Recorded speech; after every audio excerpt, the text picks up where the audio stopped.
Hi everyone, this is Venkatesh Panyam, your physics dude.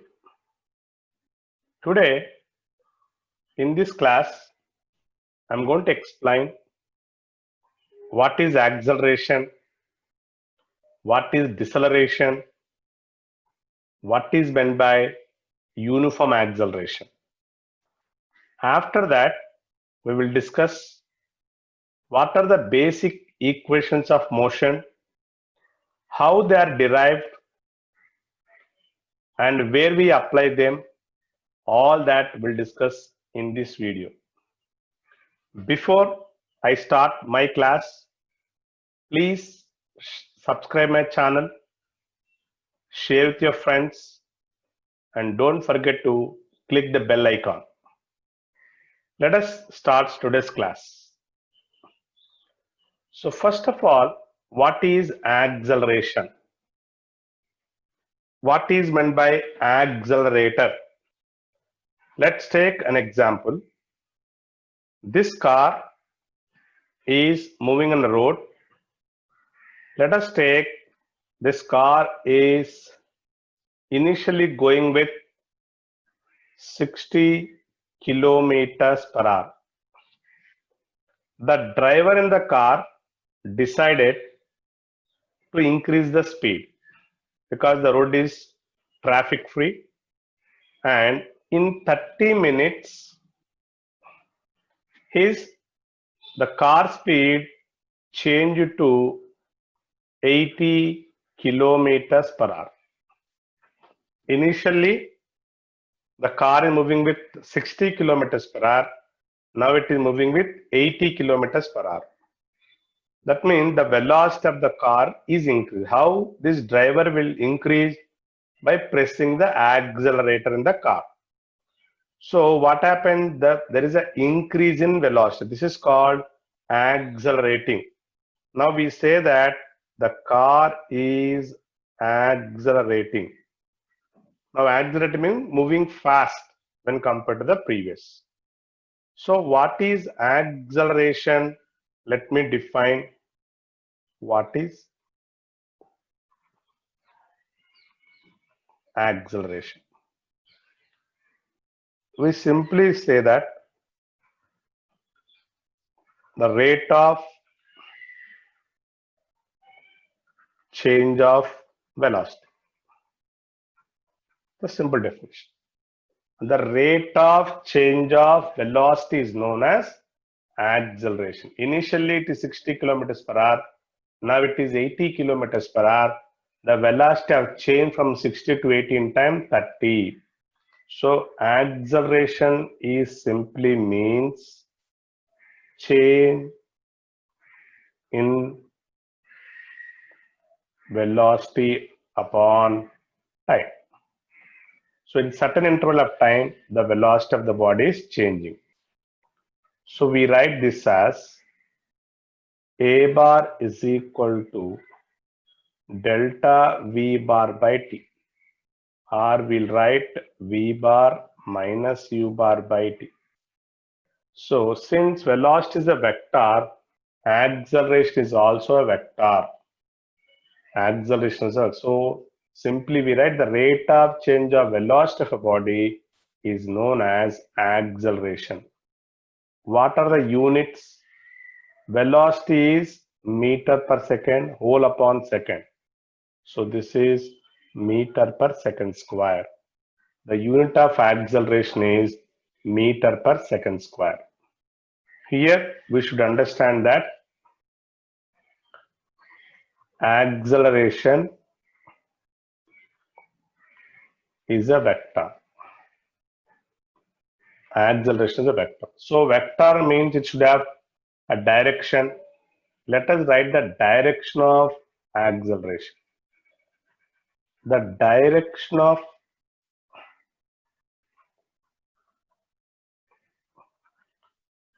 acceleration is in the direction of change in velocity. The direction of acceleration is in the direction of change in velocity. For example, let us take a car and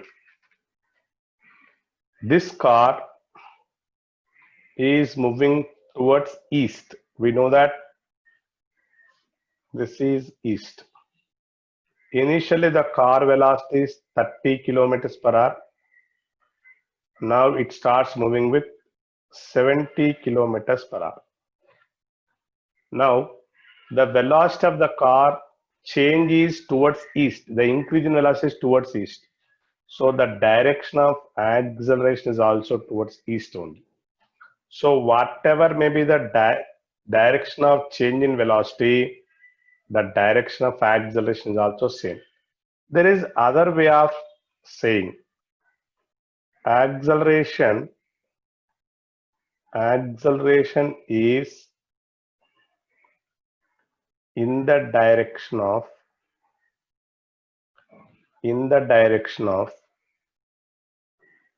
increase in velocity.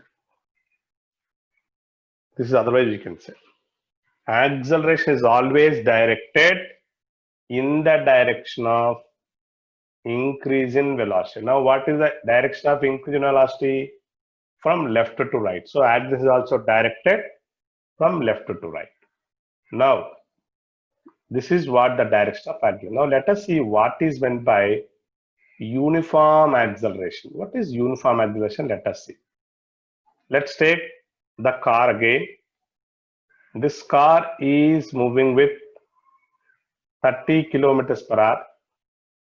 After 30, so let's take 30 minutes. The velocity of the car becomes 40 kmph. After another 30 minutes, the velocity of the car becomes 50 kmph. Now let me calculate the acceleration of the car in the first case. So what is the acceleration? Change in velocity is 40 minus 30 upon time half an hour. So this will be 20 kilometer per hour square. Now in the second case also I'll calculate acceleration. 50 minus 40, again the time is half an hour. In this case also 20 kilometer per hour square. So what is meant by uniform acceleration? A body is said to be moving with uniform acceleration if there are equal changes in velocity in equal intervals of time. A body is said to be moving with uniform acceleration if there are equal changes in velocity in, let's write here, a body is said to be moving with uniform acceleration if there are equal changes in velocity in equal intervals of time.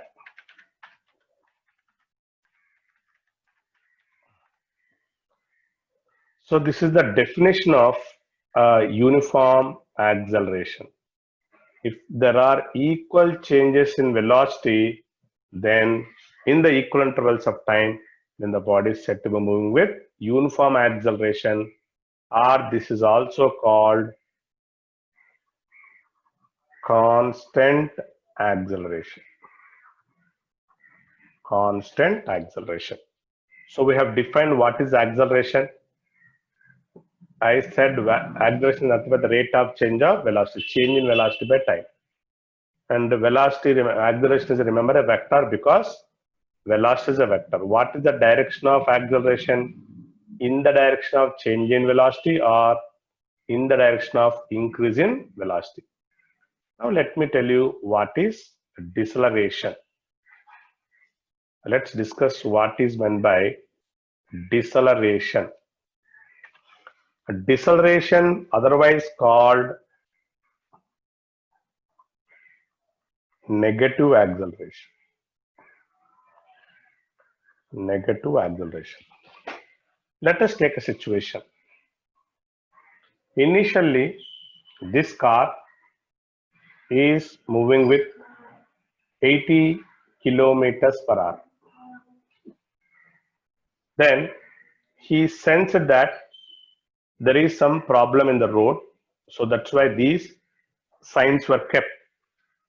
So then he the driver of this car, he want to decrease the speed of the car. How he can decrease the speed? He press the brakes and slowly he'll bring the car to rest. So let us take after 20 minutes time. If you look at after 20 minutes time, and his velocity will come to 60 kilometers per hour. After another, say, another 20 minutes time, and his velocity, say for example, becomes 0.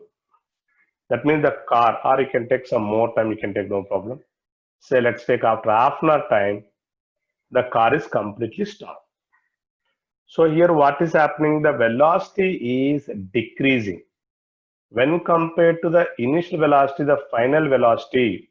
So here the final velocity is less than initial velocity. Then we say that the body is decelerating. So what is the definition of acceleration I gave? Acceleration is final minus initial by time.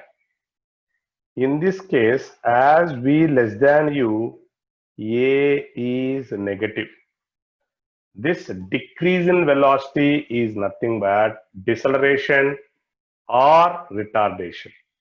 The decrease in velocity is nothing but the rate of change of decrease in velocity is called deceleration, or simply we say the negative acceleration is called deceleration. Then what is the direction of deceleration? This is a very important thing. I just said in the earlier example, acceleration is in the direction of increase in velocity. Now in this case, if you look at the velocity is increasing from right to left. So the direction of retardation is from right to left. The body is moving in the direction left to right, but A is minus A right, because deceleration is negative. Why? Because acceleration is always in the direction of increase in velocity. So we need to remember few important points. The first point is, if velocity increases with the time, if velocity of the body increases with the time, then acceleration and the velocity of the body are parallel. Both will be in the same direction. The second, if velocity decreases with the time, if the velocity of the body decreases with the time, then velocity and acceleration are anti-parallel.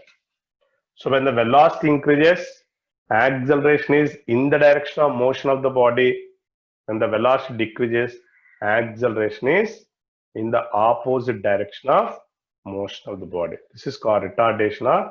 So in order to retard the body, we apply brakes. In order to accelerate the body, we apply accelerator. Now let us see a very important, the equations of motion. There are four equations of motion. One is V is equal to U plus AT. The second one, S is equal to UT plus half AT square. The third one, V square minus Q square 2S.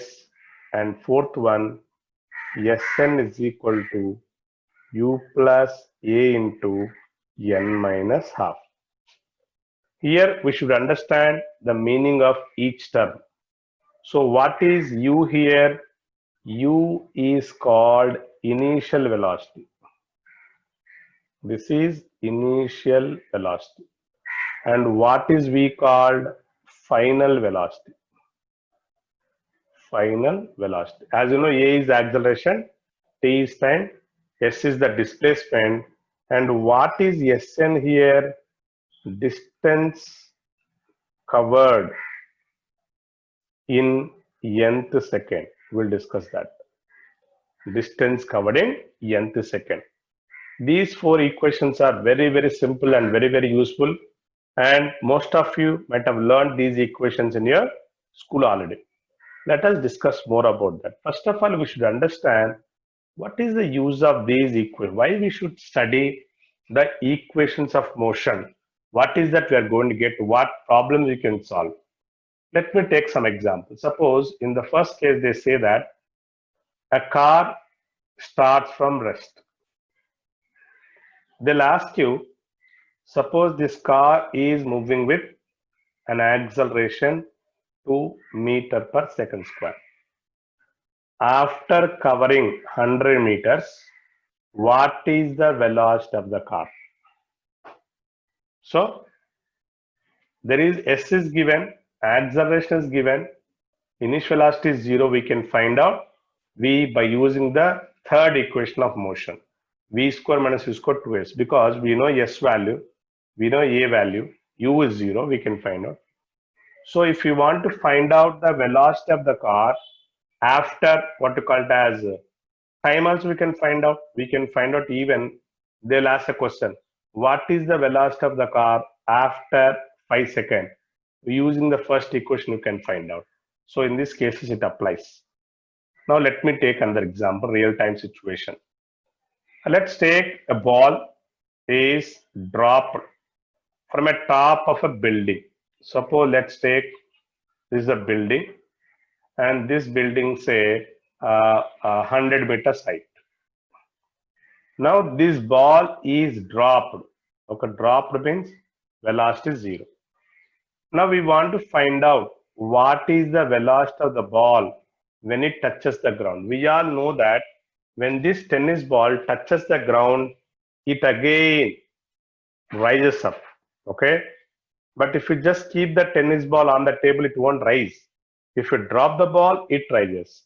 Or they can ask you, after how much time the ball hits the ground. If you want to calculate, you can calculate. Suppose there is a boy in the third floor or second floor. Suppose if this boy catches the ball, with what velocity this boy can catch the ball, or after how much time this ball crosses the second floor. All these can be calculated using what you call as this equations of motion. Let's move on to another interesting problem. Usually they'll give. So there is a dripping tap, and here this one is called first drop. This is second drop, third drop, and fourth drop. They say that the water drops are falling from the tap, and they'll say that the tap is at the height of 25 meters. Now each drop is falling, say after every 1 second. So they'll ask a question, by the time the first drop touches the ground, what is the separation between second drop and third drop? Or they can ask you fourth drop and second drop. They can ask any question. So this problem also can be solved using the equations of motion. So we have many real-time examples where we can find out all the required things, what called as with using these equations. Let's take one more equation. Here, this train is actually moving with, say, for example, 70 kilometers per hour. And the driver of this train can decrease the speed of this train from 70 to 50 kilometers per hour in, say, 100 meters, or not 100 meters, say, let us say 400 meters. Now they'll ask a question, after traveling how much distance or in how much further distance this driver can completely stop the train. If you look at the train, when it entering into the platform, what the driver will do, he'll keep on slowing down the train. The train cannot be stopped wherever you want at any instant of time, because it is a huge one. We need to slow down very, very slowly. The same thing happens to aeroplane also. The train is slowed down at regular intervals of time. When the train approaches the station, when it is far away, at least 2 or 3 kilometers, they slowly decrease the speed of the train. Ultimately, by the time it enters into the platform, the train has to stop. So that's how these driver will alter the speed of the train. So we can calculate this distance or the time. Suppose initially the train is moving with 70 kilometers per hour. There is a railway station at 2 kilometers. Now they ask a question after what is the time taken by the train to completely decrease velocity by applying retardation. They'll give retarding force also. Yeah, there will be retardation will be given. All that can be done with the help of these equations of motion. Again, we can find out one more thing using this. Suppose a man is traveling in a car, say from Vizag to Hyderabad. The total distance between Hyderabad and Vizag, let us take 650 kilometers. The total distance, let's take it as 650 kilometers. See, it started at 6 o'clock at 6 a.m. Maybe it reached Hyderabad by 6 p.m. 12 hours it will take. Now, they'll ask a question, what is the distance covered by the car during that 11 o'clock to 12 o'clock? In that time span, what is the distance traveled by the car? They'll ask a question. In that particular 1 hour time, from 11 o'clock to 12 o'clock, I want to find out the distance traveled by the car.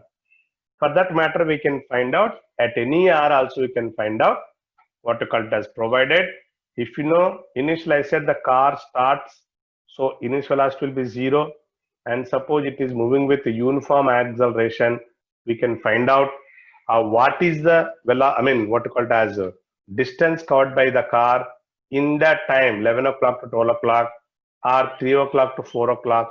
All these can be calculated, and lot examples are there, and we can calculate all these things with the help of equations of motion. These equations are very, very simple to remember, but you should understand how to apply them for the given conditions. Let us see one by one equation and how to derive those equations. Let me tell you. Yeah, before that, we should understand an important expression for displacement. Displacement of a body can also be written as average velocity into time. Right. Suppose the velocity, initial velocity is u, final velocity is v, t is the time during which it changed from u to v. Then the displacement s can be given as u plus v by 2 into t.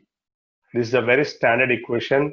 We use it for deriving all the equations of motion. So displacement is average velocity into time. So let's derive the first equations of motion, that is v is equal to u plus at. Very simple derivation. So already we define acceleration. So I said acceleration is the rate of change of velocity, that is v minus u by t. Now you just cross multiply. So at is equal to v minus u. So simply v is equal to u plus at. V is equal to u plus at. That is the expression for the final velocity of the body. Now let me teach you the second equation of motion. S is equal to ut plus half at square. Let's go to the second equation. This is also a very simple one. Again, let us take, we know just now I said displacement is average velocity into time. But just now we got what is v, u plus at. So why? Because in the equation, if you look at, there is no final velocity. I am eliminating that. So therefore, S is equal to u plus, but what is in the place of v? I write this v. So again, u plus at whole upon 2 times t. So S is equal to u plus u is 2u plus at by 2 whole times t. Now again, let's multiply that. So S is equal to 2ut plus at square by 2. Now let's divide with that. It becomes ut plus half at square. So ultimately S is equal to ut plus half at square. So this equation used to find out the displacement covered by the body after t seconds. Now let's move on to the third equation of motion. That is, the third one is v square minus u square is equal to s. Again, I use the same formula that I used for displacement is nothing but u plus v by 2 into t. Now in the above equation, this equation, there is no time. So what we have to do is we eliminate the time. How can I eliminate the time? I know acceleration is v minus u by t. That implies t is equal to v minus u by a. Substitute. So S is equal to u plus v by 2 times v minus u by a. So this is nothing but u plus v into u minus v, v minus u. So simply I can write S is equal to v square minus u square by 2a, or v square minus u square is equal to 2as. This is another important equation of motion. So now let's go to the fourth one. Before I go to the fourth equation, here you should have one clarity. Suppose a body moves along a straight line. This is called 0 second, 1 second, 2 second, 3 second, let's say 4 second. Suppose the body covers 1 meter in every second. So what is the distance covered for 4 seconds? The distance covered for 4 seconds is 4 meter. See, the time interval between this 3 seconds and 4 seconds, this is called 4th second. There is a difference between 4 seconds and 4th second. 4 seconds means 0 to 4 from the beginning. 4th second means 3 to 4. Suppose I want to find out how much is the distance traveled in the 4th second. Use the equation S is equal to ut plus half at square. Calculate for 4 seconds. Then you calculate for 3 seconds. You subtract. You'll get the distance traveled in that 4th second. 4 seconds means from the beginning. 4th seconds mean 3 to 4. For example, 6th second means 5th to 6th. In that way, you need to understand. Now, let us go to the 4th equation of motion, that is Sn is equal to u plus a into n minus half. Here, Sn is the distance covered by the body in that nth second. Very, very simple derivation. Let's take this equation. S is equal to ut plus half at square. Let's find out for n seconds first. So un plus half an square. Let me calculate for previous second. Just like 4 seconds, 3 seconds. So u into n minus 1 plus half into a into n minus 1 whole square. So I calculate distance covered by the body in n seconds and n minus 1. Now I want to find out n means s of n minus s of n minus 1. Okay, now substitute. So what is Sn? Un plus half an square minus, what is this? U into n minus 1 minus half a into n minus 1 whole square. Now let's simplify this. Un plus half an square minus un plus u minus half a into n square plus 1 minus 2n. Let's simplify this further. If you look at clearly, this un get cancelled.